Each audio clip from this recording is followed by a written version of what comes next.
तर पुन्हा मराठा समाजाची फसवणूक नको, विश्वजित कदम यांनी अपेक्षा व्यक्त केली आहे। निष्ठावान कार्यकर्ते काँग्रेस सोबत राहतील असं सुद्धा आमदार विश्वजित कदम यांनी वक्तव्य केलंय।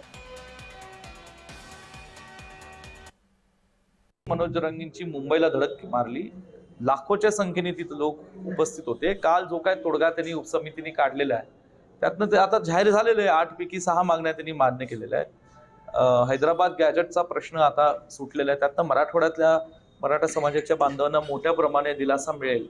आणि जो सातारा गॅजेटचा किंवा संस्थांचा गॅजेटचा विषय आहे त्याच्यातनं त्यांनी सांगितलंय 1 महिन्याभरात आम्ही त्याच्यावरही अंमलबजावणी करू म्हणून।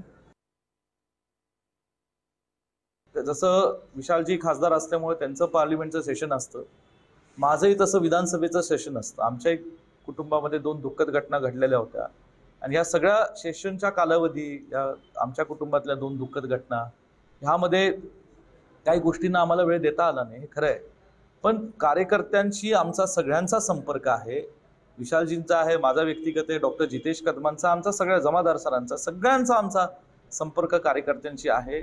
या त्या माध्यमातून भेटीगाठी होत असतात, वेगवेगळे कार्यक्रम असतात, सुखदुःखाचे प्रसंग असतात, लग्न असतात, कार्यकर्ते भेटत आहात। म्हणून कार्यकर्ते तसे स्थिर आहेत, जे निष्ठावान काँग्रेसचे कार्यकर्ते ते स्थिर आहेत, ते राहतील असा माझा विश्वास आहे।